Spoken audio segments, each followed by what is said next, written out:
Southern California. I want to welcome today my co-host, Kim Lantis, who is Hello. in our offices in Hermosillo, Mexico. Hi, Kim. Good to see Hi, you again. Thank you. And let's not forget our wonderful guests that we have joining us today. We have Ann Herrmann and Kimberly Sullivan. Hi, guys. Welcome to DojoLIVE. Hello, I like your name, Kimberly. Thank you. Yes, exactly. The Kimberlys are taking over. Yes. It's Kimberly. It's a Kim attack here. That's Yeah. fantastic. We are excited to speak with you today, especially with the topic that we're going to be covering. But before we do that, we'd like to get to know you a little bit. So if you can take the time to just introduce yourself, let the audience know who you are. Let's start with you, Ann, and then continue to Kimberly, and we'll kick off the conversation right after that. Fantastic. So, Ann Herrmann, I am the author of a book called The Whole Brain Business Book, and have been looking at the brain for most of my life. So I grew up with a father who wired me up to the EEG for testing, and it all started there. And some people say that explains how I turned out. I also did two TED Talks. One was the one thing you need to know about your brain that will change your life. And then a few years later, did another one that speaks to think like your future depends on it, because it does. So I'm fascinated by all things brain, all things learning. I've got 2 young grandkids, and I just can't wait to see them, because every day I can sort of watch the neurons firing in their brains as they learn about life. So that's about me. I've been running this company for many years, and still loving it. Welcome to the show, Ann. We're excited to speak with you. And Kimberly, please tell us a little bit about you. Yes, thank you. And thank you for having us. My name's Kimberly, and I like to think of myself as an empathy-first people leader. I love to create the best possible workspaces for talent, and really drive to build engaging cultures in particularly remote environments as of late. So that's been my main focus. And I've been kind of riding the startup world since the beginning of my career. I really enjoy getting into environments where you can have a vast impact on not only the growth of your talent, but also the growth of the work environment that you are creating. And then outside of work, I am the chairperson of a nonprofit that helps us support foster youth in Northeast Ohio, and I'm a proud Cleveland, Ohio resident. Excellent. So, Ann, you're the Chief Innovation Officer and Chairwoman for Herrmann, correct? Chief Thought Leader, because Yeah. we're in the thinking business, so we thought Thought Leader would kind of fit. I love it. I like it. And Kimberly, you serve as the VP of People and Talent, correct? Yes. Mm-hmm. All right, fantastic. Tell us a little bit about Herrmann. What's the purpose of the company? What kind of clients you serve? What do you guys do? Well, we have a platform that is designed to help people unlock their thinking potential, what we call their cognitive diversity. And as I mentioned earlier, we've been looking at the brain and thinking for many, many years.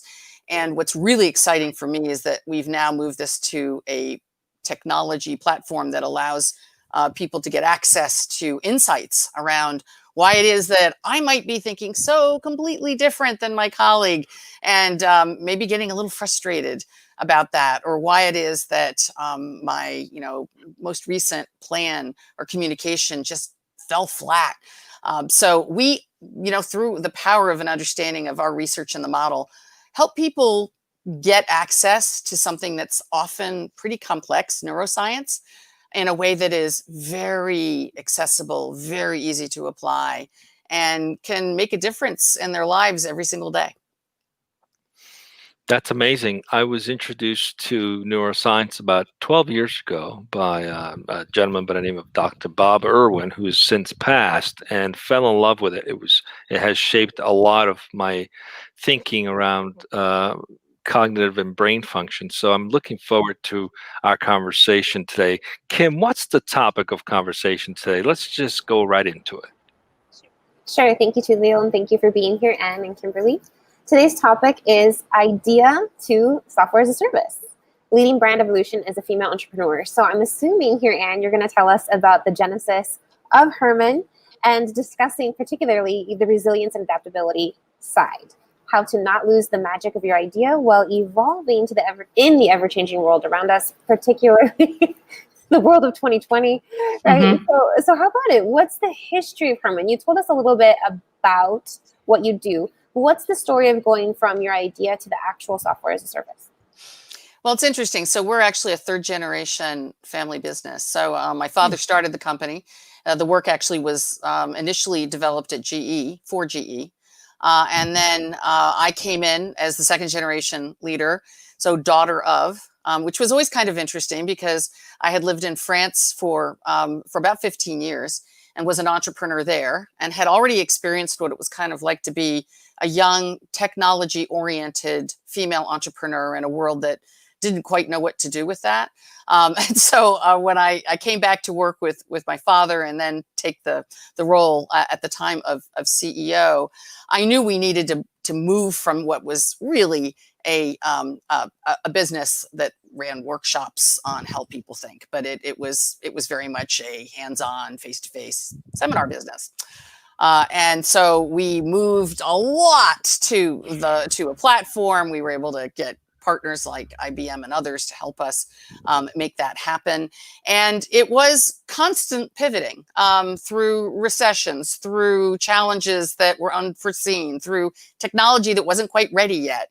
And needing to also just navigate funding challenges. All of that was part of it. And then I finally got to a place about 6 years ago where it became really clear to me that I needed some fresh thinking to help us take it to the next level. And so Kareem Morganady, who's now CEO of the company, now running the company, my oldest son came on board, and his vision of really taking us to the SaaS platform was really, I think, so timely. It was different than anybody else was doing in our space. And still is, but it allowed us to then say, how do we really scale this? And the true vision all along was to get this powerful insight to the world, to as many thinkers around the world as we could. But what was limiting us was scale. So, taking that and moving it from something that was paper to then something that was digital but not scalable to now something that is digital and widely scalable has been that journey. But the essence is still there. The essence of the power of an individual thinker and what they can bring to the table and the potential that we all have to be more whole-brained in our thinking.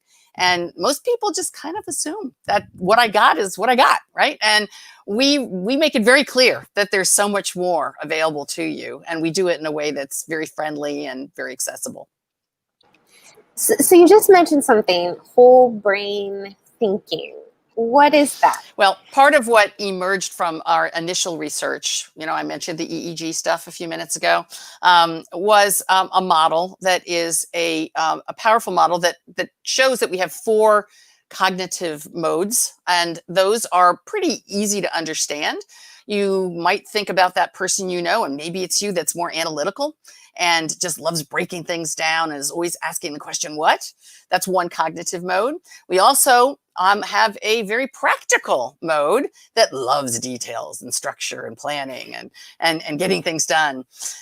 Maybe you can relate to the relational mode, which is all about other people and the who question and really connecting with others. It's that person who can look across the room and sort of sense what's going on with somebody else. Kimberly is one of those people. You're one of those people. All right. And then finally, the entrepreneurial world knows a lot about experimental thinkers. And those are people who see the big picture, start from the end and go backwards to the beginning, are great at concepts, new ideas, and really thinking ahead of the time. So we all have access to all 4 of these. What is critical to know is that we have preferences for some over others. And once you understand those preferences, you can begin to say, okay, how are my preferences really helping me get where I want to go? And then how might I be a prisoner of my preferences? And maybe I have some blind spots I need to address. So we help people see both and then look at ways that they can stretch beyond what their kind of normal thinking preferences might be to get to where they want to go, to better communicate, make decisions, and solve problems. So the whole brain model, in essence, is that depiction of those 4 cognitive modes. And it's easy to understand and easy to remember. Your 4 cognitive modes are actually reminding me of Gary Chapman's 5 love languages. I don't know if you're familiar with that. Yeah, I see kind of some overlap there. Obviously, the application's a bit different. But the fact that we are kind of all capable of speaking each mode, although we have a preference for the other. And if we want to be able to best communicate, we have to sort of, I'm guessing, identify the mode of those that we're communicating with and try to adapt accordingly. Absolutely. And part of what's interesting about our research and that TEDx talk I talked about, which is the one thing you need to know about your brain that will change your life, is that the brain is designed to really pay most attention to patterns. We get, we're really kind of lazy. Our brains are really kind of go with whatever you're most familiar with, and you just kind of lock and load with that. And it means that we really don't have to expend as much effort. So what's important to recognize first is, what are those patterns? And because without paying attention, that's where we'll go. And then I like to talk about having those stop and think moments where we think, wait a minute, is this thinking really the right thinking for the situation? How do I be more agile as a thinker? How does my leader be more agile? How do we as a company become more agile in our thinking so that we can meet the needs of the situation at hand? Because we all can flex, but it takes energy, motivation, and you need to know what your starting place is so that you can know where to go to. Okay, so clearly some of us have a propensity towards one of the 4 modes, right? But that doesn't mean we can't tap into each one as needed. I'm reminded of Carl Jung's archetypes, right? I mean, just because you are naturally the magician doesn't mean you can't tap into, when you need to, the warrior energy or the lover energy or the king-queen energy, right? To accomplish various tasks in your life. We can have a whole conversation about those archetypes and the mature and the immature models, etc. But my question specifically to your whole brain thinking model, how has that shaped the trajectory in building your business, your own business as entrepreneurs? How are you using that in-house? How's that shaping your trajectory as an entrepreneur? Well, I'll start, and then I'm going to let Kimberly add on to what it is that we're currently doing today. One of the things that we do know, to be super clear, we have something called the HBDI, the Herrmann Brain Dominance Instrument, which is the assessment that was originally developed at GE. So we have over 2 million profiles in our database. So what we have discovered is that actually most people have 2 preferences. Or 3. Some have 1, and a very small percentage have all 4. And what that means is that we are really designed to be able to shift. So for me, what was most interesting, having grown up on this stuff, was when I first looked at starting the company, it all became clear to me. I sort of understood what my father had been working on, but when I began to encounter challenges and hurdles and I had ideas that other people didn't understand, it was like, oh, right. Okay, so I am in that experimental mode and other people aren't seeing it. They're not getting it. So I've used this throughout my career as a way to begin to understand the implications of what we're trying to do. And, we're really lucky because as we interact with others, our clients, our partners, we have this common language that we can use to accelerate our understanding, to not trip over each other. And one of the things that I love most about what we're doing now and what Kimberly's leading at Herrmann is that we're our own laboratory. So we practice what we preach. We eat our own cooking, so to speak. And Kimberly leads that effort in terms of how we apply whole brain thinking every day at Herrmann. Yeah, one of the reasons I was so excited to join the team was for that particular reason. It was the opportunity to join into a growing company that pivoted into this new SaaS model. So I get to not only kind of create this internal thinking lab where we can create programming around whole brain thinking for our own internal talent, but then the eventual potential for it to be productized. And that's something that we could push out to our clients. And the pair of both those things, whether it's onboarding, talent growth and development, recruiting activities, how we understand one another better and help one another stretch in our thinking. The fact that I could have my hands in both of those opportunities is really exciting. So, Kimberly, a question. Historically, this has been the kind of thing where organizations have engaged consultants in person to come in and meet with people and spend enormous amounts of time, creating think tank groups, et cetera, et cetera, et cetera, right? Mhm. So, you guys are proposing technology can accomplish a lot of this, which is very timely, especially with COVID and how the world has changed. The idea of showing up somewhere, it's a non-starter right now, right? So how has that been a shift in thinking for the practitioners that have contributed the knowledge base, and how has that been a shift in thinking for those who are adopting these tools in their day-to-day work life? Have you guys seen challenges with that? What have those been, and how have you handled them? Well, actually, I'll let Ann take this one because she's more engaged with the practitioners day to Okay, day. So I sure. think she'll be great with this one. Yeah. So we still do have practitioners who work with organizations, but what we realized is that at the end of the day, people are only going to use what they have available to them in their day-to-day life and day-to-day work. So you need to provide, something that's easily accessible, that's right there, that's easily integratable into some of the common tools that you're using. So our practitioners really serve as catalysts for an organization to understand how do we use this concept of whole brain thinking to work our culture. But at the individual thinker level, that's how we call everybody who completes our assessment. We call them a thinker. They can access their data. They can explore it. They can compare their data with others. They don't need a facilitator standing there to help them do that. They can, do a deeper dive. They can kind of create their own README. This is how you need to interact with me, so that somebody can look that up before they head into a meeting and be prepared, and maybe try to not frustrate that person, or better build trust. So it was a shift in mindset because I think many of our practitioners were used to playing that role, right, of being the purveyor of knowledge. And what we found is by moving a lot of that capacity into the platform, it gives the power to the thinkers. Mm-hmm. And then internally for our own talent, we use it, right? We're using it within our own programs. We're using it before we go into meetings with one another. We have this share and compare function where you can go and look at your data compared to the person you are going to go meet with. And you can understand where are they going to come from? Where are they going to start their thinking? Where are some potential areas of conflict? And so that it's stuff you go into the meeting already understanding, where we have a teams function where you can understand what the thinking of a team is. Where's this team going to lean? What are the things we should probably think about before we leave this meeting, because the team doesn't lean into this specific quadrant? And all of those things, it's so beautiful to watch it be so helpful internally, and then it's something that we can push out to our clients as well. So how does that logistically work, right? So for example, you can integrate LinkedIn and other tools on your calendar so that if you're gonna have a meeting, you can get insights about the person you're gonna meet with. Salespeople use this all the time, right?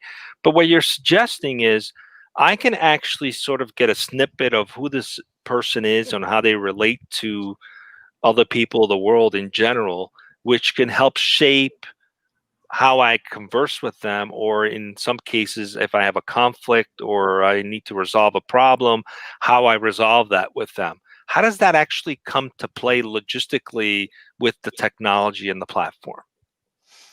Well, we've got integrations. We're working right now on a Gmail integration. We've got a Slack integration that allows you to call up somebody's data and then understand, and then it can nudge you to then begin to understand what you might be communicating, right? And how that communication might fit or not fit. Because, as you think about it, if you were to just review anything that you've written, for example, and see if there were clues as to how you prefer to think, you could probably find those clues versus somebody else who might be sending you a document. Kim, you want to talk a little bit about how we're looking at some of these nudges and how that's going to make a difference in the work lives of people using this inside the company?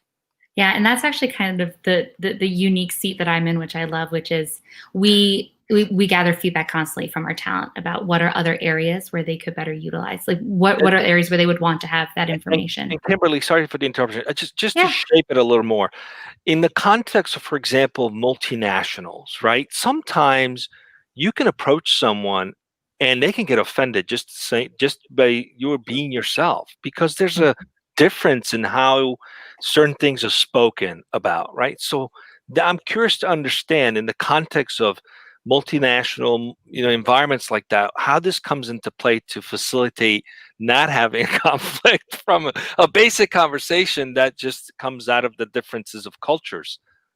Yeah, and actually, Ann interacts with a lot of our global partners, so I'll let you touch on that. So we are a global company. So we have firsthand, and I lived overseas. The thing that works with our stuff, and I can't even say that it was the original design intent of the research, is that we give people a common language. So once you begin to understand this model, you can then say, can you step into the experimental mode with me? I just need you to go there. I know it feels really uncomfortable. Or, I believe we need some data. And we use colors in our model, which again, further facilitates people's ability to have that common language. And so what it does is it actually allows people to kind of step aside from some of those other ways that we get tripped up mentally by using the model as a way to then clarify their conversation. So I'd say one of the most powerful things about what happens with an organization that's been using this for some time is that they have this common language, which breaks down a lot of the other barriers. And so we use it all over the globe, and it certainly helped us with those challenges because they're very real. And we can always fall back to sort of saying, are you saying that you think we need to focus on data? Okay. Or am I going too relational with you? Okay, I'll back off, right? And it's a non-judgmental way to say something to somebody and have them understand, oh, you're just doing it differently than I am. You're not doing it on purpose to drive me crazy. Mm-hmm. And the piece internally, which is really positive, is we are a global company. So we do have team members in several different countries. And when you're talking about the differences amongst your thinking, it's a natural conversation to then lead into the differences amongst us in other areas. And so it helps us celebrate not only the differences in how we think, but the differences in how we engage with one another, different culturally from an inclusion and diversity perspective as well. It's a very natural segue into some of those dialogues, which then help us become more inclusive as an organization as a whole. So it's been the mantra of it's. I'm No, sorry, go ahead. Go ahead. I was going to say it's not right, it's not wrong. It's just different. But it's interesting because it's been said that the common language, the global common language, is math. But what I'm hearing is that if you're using a whole brain thinking model, you actually can create a common language that is simply put into 4 different categories. And thank goodness, because if it's math, then I'm screwed. That's one of the cognitive modes. So it explains as I'm listening, I'm like, I go into experimental mode a lot, and sometimes what I call thinking out loud. I could be in a meeting and having an experimental conversation with a group of people who are sitting there afraid to death about what I'm introducing, right?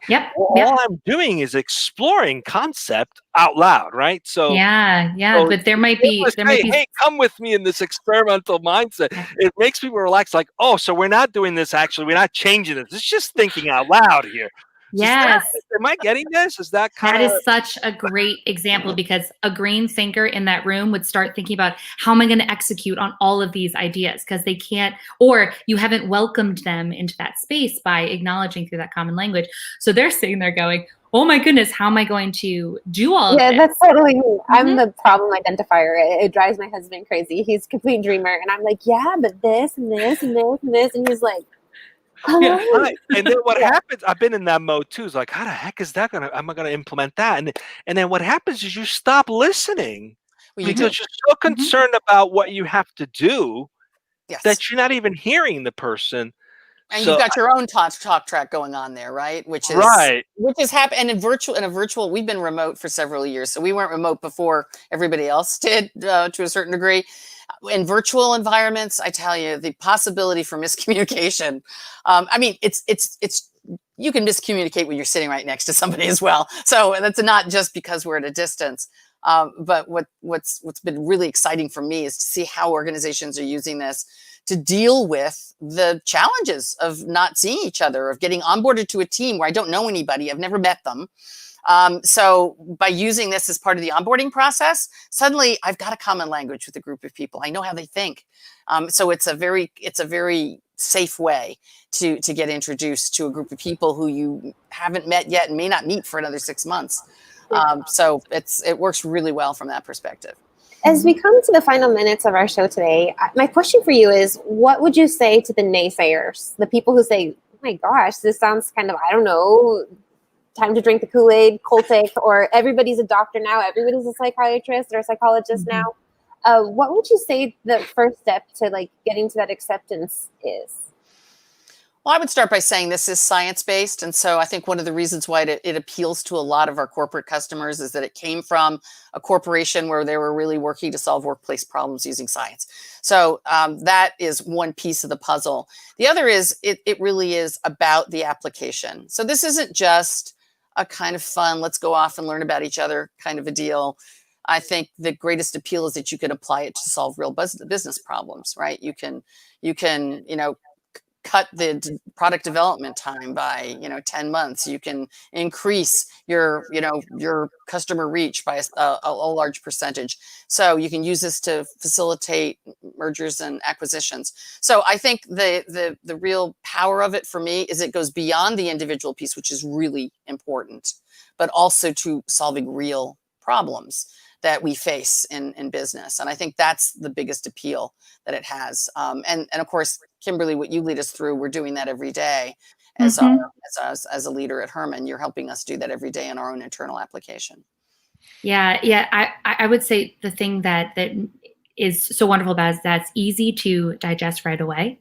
But the ahas continue, and the awareness of self continues, and the growth continues, and the potential for stretching continues, and the partnership with people who think differently from you. Instead of finding those potential conflict situations, you actually become thinking partnerships, and how do you help one another grow, and the vulnerability that comes with it, which leads to more inclusive organizations. Like, all of those things have been so beautiful to watch them unfold since I joined the organization just over a year ago, as we've implemented this into more of our own internal programming, and then tested some new things that we can hopefully put onto the platform.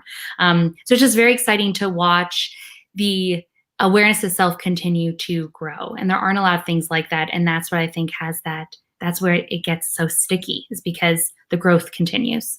And it works. I mean, it really does work. It's that being around for this many years, through three generations, the fact that this core idea has evolved, but endured, it really does work. So I think that's the bottom line. That's where the rubber hits the road, right? But the core idea to you is evolution, right. I'm guessing. But it's interesting, though, that most of your clients are larger enterprises. But when I think about, for example, startups, there are groups of people who have found how to work well together, and they keep sticking together and doing startups together. There's this compounding of time that happens because you just gel, right? And people just toss it off as we know each other well enough, but it's really they've just learned how to communicate well enough with each other to get things done. And there's probably a lot of value for startups to leverage this kind of technology to have a common language so that they can invite people outside of that circle, and they can get up to speed quickly and having a common way to communicate, and potentially could get to market a lot faster by using something like this and having a lot less conflict. Because let's face it, if you're a startup, you're going to have conflict. Internal relationship conflicts, okay? They come up, people are, and then like, I was in a startup once, we had this mindset, we argue to get to the truth. It sucked arguing to get to the truth. I would have rather have this technology where we had a way to speak with each other. So kudos to you guys for doing that. Any last words of wisdom? We're up on time. For those who perhaps are having some conflicts inside their organization, people are not communicating well, or just want to get smarter about getting things done in a more organized fashion, and perhaps making everybody's life a little easier because less conflict usually creates happier workplaces, right? What kind of words of advice would you have on red flags they should look for that is an opportunity to come to you guys to leverage this technology? Well, when you recognize that it feels like we're speaking two different languages, and lots of times people will say that, I don't even understand what you're trying to do. I don't even get it, right? And when that thing your listening shuts down immediately because you feel like, okay, I might as well be listening to someone who's speaking Greek because I don't get it, and I'm just going to come right back at it. As soon as you start to see yourself doing that, typically there is a difference in terms of your thinking approach. And so you have to stop and listen. And then say to yourself, you know what? This person's not doing this to intentionally drive me crazy. They're just using a different language, like we would assume if we were traveling abroad. They're just using a different language. I may not understand it. I may not fully have the context to get it. And how can I better get curious about that language? And so a lot of people, I recommend people take a look at that TEDx talk, and you could sit down next to somebody you're having this issue with and watch it, and you will begin to get some understanding of that. And then, of course, you know, if you're interested in completing our assessment and so on and so forth, that then gives you much more tangible data to work with that allow you to then, you know, have some tools that you can build off of. Well, it's been a pleasure to have you both with us today. It sounds like this is the kind of tool that should be implemented on everybody's phone, on their translator that automatically does this for all human-to-human interaction. So when you get a chance, move it from just business to everybody needs this. It sounds like it's this ultimate solution. Thanks for being with us today. We have another show tomorrow being Thursday at 1 p.m. We announced yesterday that it was canceled, but our guest somehow made it work. So we're back on at 1 p.m. tomorrow. So please join us. Until then, stay safe. Bye. Thank you. Bye. Thank you.